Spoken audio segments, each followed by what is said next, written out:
Speaker, millions of Canadians depend on NAFTA to put food on the table and pay their bills. They get worried when they read reports about tweaks or renegotiations. Yesterday, Canada's ambassador to the U.S. said the Prime Minister has about a half a dozen things within NAFTA that he wants to change. Can the Prime Minister please share with Canadians exactly what those half a dozen things are? The Honourable Minister of Finance.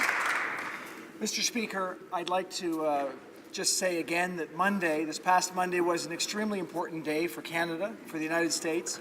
We reiterated the importance of our trading relationship. We reiterated the importance of that relationship for jobs on both sides of the border.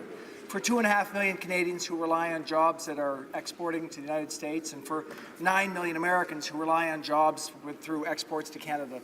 So we will continue to make sure that we protect those jobs. We will continue in our discussions to ensure that we work to improve lives here in Canada, and we will, when NAFTA comes up, talk about that.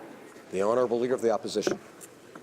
Mr. Speaker, the U.S. is dramatically cutting taxes and red tape with the explicit goal of taking jobs away from countries like ours.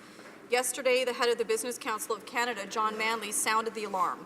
In a letter to the Prime Minister, he said that tax hikes are a threat to Canada's economy and that the Prime Minister needs to change course so that we can compete.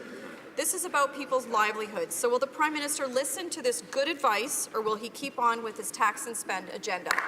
The Honourable Minister of Finance.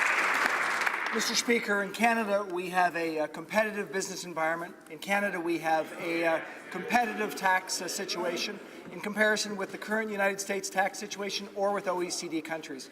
We will continue to focus on how we ensure that the Canadian economy is competitive, providing good jobs for middle-class Canadians and a good future for our country.